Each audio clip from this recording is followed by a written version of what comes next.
Mana bizning yaşligida eng yaratgan kişi, endi Sadr Tataristanning butun dunyoga Tatarizmni talatgan, Rossiyaning atqazangan Tataristonning xalq artisti Abdullah To'qay ismida davlat premiya laureati Salovat Fathidinov.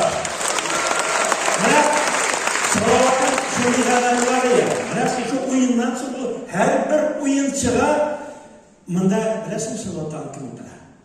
Enil Kamilovich o'tiradi. Asko, Emir Basan'ı ko'rganisizlar. Do'stlik televizor bo'lib berib chiqdi. Do'stlik televizor u vaqtda bilasizmi bu narsani? Olayg'ini mashina bergan Salovat qanday bo'ladi? Hadi bir kunda bu o'zina bergan mashinani, aka mashinasini menga bo'lib ketdi dedi.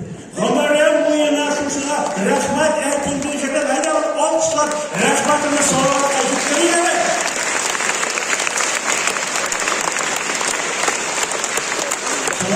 Düşündürüyen maşina, aka maşinası olsa da o benim için, o benim ailemden yaşar için elle kayıp giderip koyuyor. Balalarını diye karşılığını oturtup parçağa kayıp gider.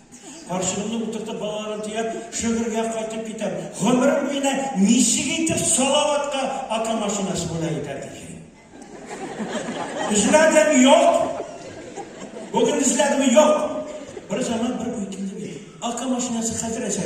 BMW maşinası buraya getirelim ben ona. Şakkattınız mı? Salavat'ın oğlu var Rüstem. Rüstem'den bir diyen Damir diyen Malaya var. Salavat'ın ınığına, Salavat'ın ınığına bir bugün BMW maşinası buraya getirelim. Yıllar kuşatmalarına çarp gider. Bravo.